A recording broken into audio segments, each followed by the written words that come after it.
The entire team is here with me, and thank you for staying with NTV today. Brian Otwal is here with the latest sporting action. Dan Mwangi will be giving us the latest in the business world, and Arno Kum will be also talking to us about the latest in the entertainment field.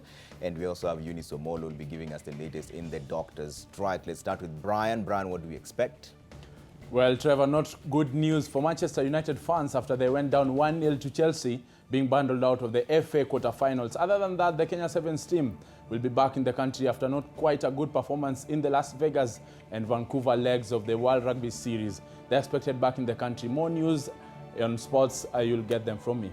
All right, thanks, Brian. Let's take a look at the latest sporting action, and Brian Otwal is with me in studio. Brian?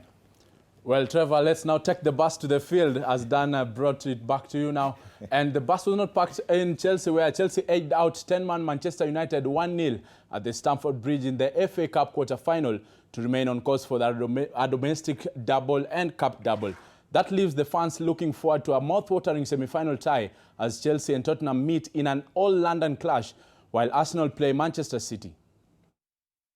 In the capital. Chelsea remained firmly on course for a domestic double as N'Golo Kante's second-half winner settled a stormy FA Cup quarter-final meeting with Manchester United at Stamford Bridge.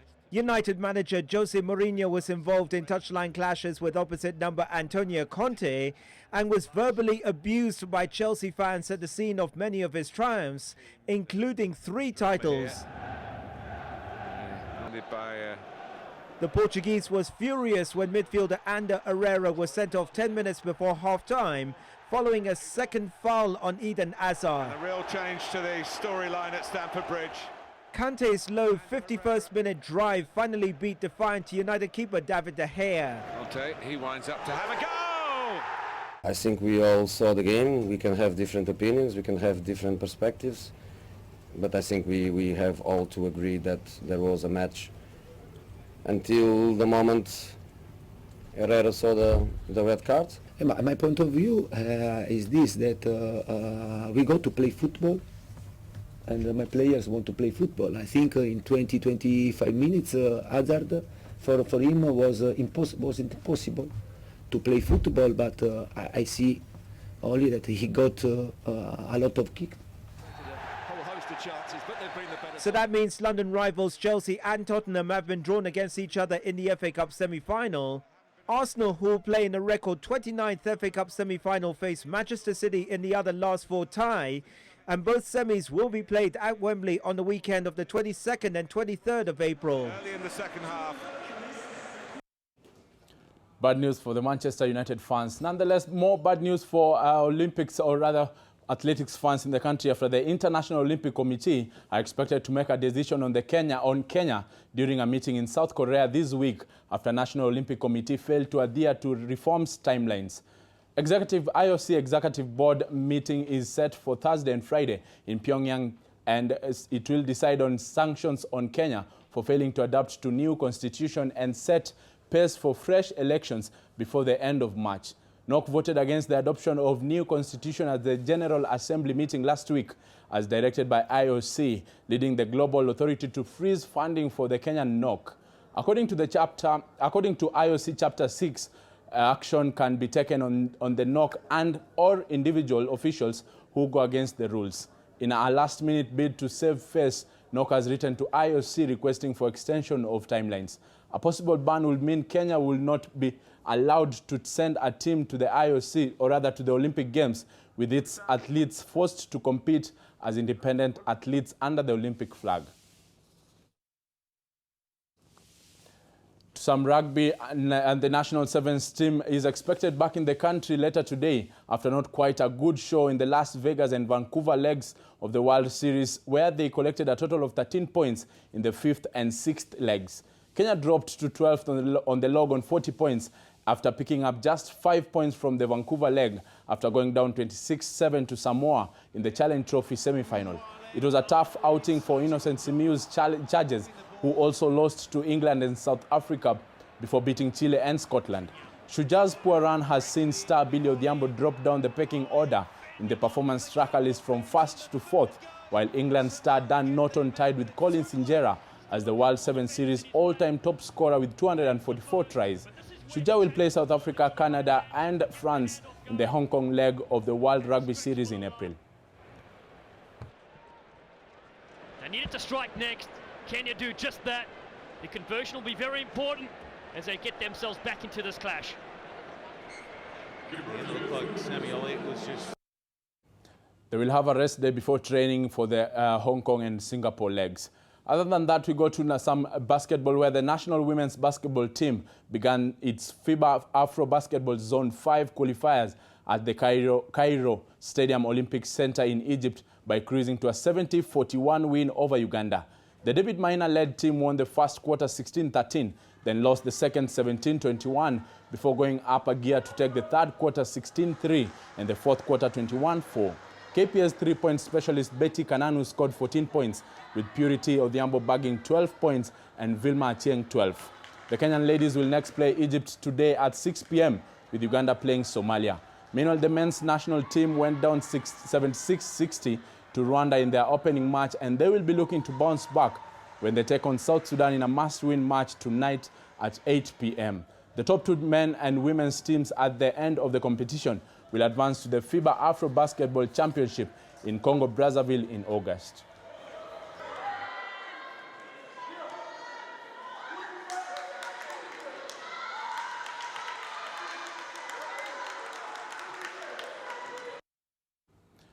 To some rugby, the national 15th rugby team, the Kenya Simbas, have climbed one place in the latest World Rugby rankings released on Monday. Kenya 15th is now at position 23, up from 24, with 59 points despite not being involved in any competitive matches. The rise is as a result of Germany's 32-15 defeat to Spain in the 2017 Rugby Europe Championship on Saturday. Germany drops 22nd to 24th, while Canada also climbed to 22nd, taking advantage of Germany's fall. Spain climbed from position 21 to 18, while Russia, Italy, Czech Republic and Namibia were the biggest droppers of the week. Wales' 22-9 win over Ireland in the Six Nations sees them climb from 7th to 6th, leapfrogging South Africa as New Zealand, England, Australia, Ireland and Scotland remain the top 5 nations in the world.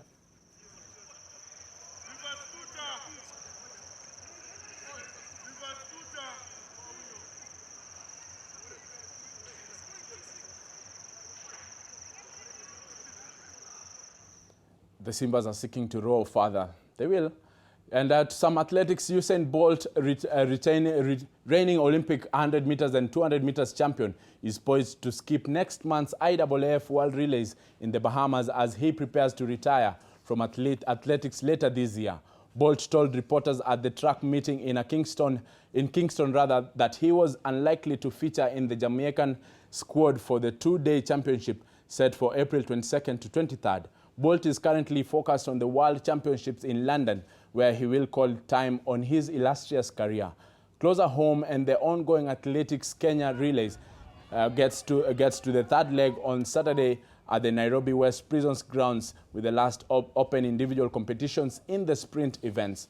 The fourth and fifth legs of the relay series will then feature relay team events before culminating in the national trials on April 1st.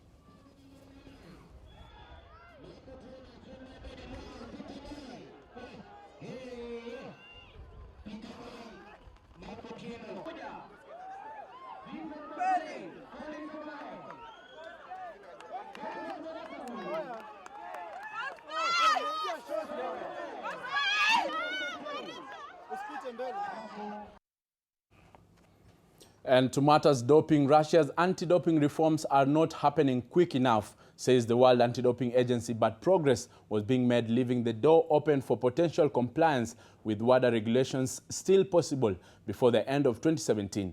A series of reports by WADA have found that Russia conducted rampant state-sponsored doping, leading to the country's track and field federations being barred from last year's Olympics in Rio de Janeiro. The vast majority of Russian competitors also seem certain to miss the World Athletics Championship in London in August. RUSADA, which is the Russian anti-doping agency suspended in 2015, systematically breaking anti-doping rules, had taken steps forward in the past year, but more were needed. Russia, meanwhile, says it has implemented a series of changes to address the roadmap laid out by WADA that will see it return to competitions.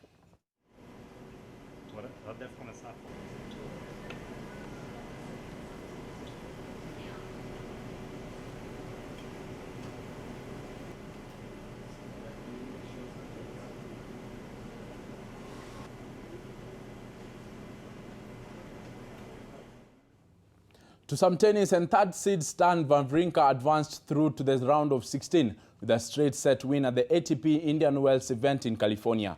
Wawrinka got past German Cole Schreiber 7-5, 6-3 to set up a meeting with unseeded Yoshihito Nishioka of Japan, who rallied back from 6-1, 5-2 down to upset 13 seed Czech Thomas Berdych 1-6, 7-6, 6-4.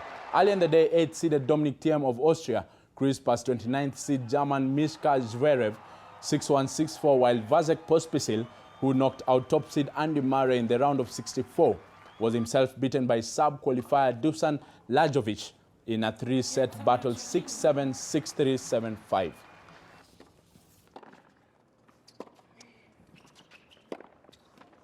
Game, set. And Real Madrid forward Cristiano Ronaldo opened the second gym in Madrid under his name a day after he equaled Jimmy Greaves' all-time goal-scoring record in 5 major leagues with his 366th goal in a 2-1 win against Real Betis. In 2016, the Portuguese soccer legend teamed up with USA health chain Crunch to launch a franchise business under the name CR7 Club. The first gym was a success, recruiting around 2,000 members in the first 6 months. Ronaldo said the new gym gives people an opportunity to train at a low budget, as it is something that defines him. Ronaldo also has his name linked with Pastana hotel chain, whose hotels operate under the name Pastana CR7 in Portugal in the cities of Funchal and Lisbon. The Real striker plans to launch a new hotel in New York later this year and open a fourth in Madrid in 2019.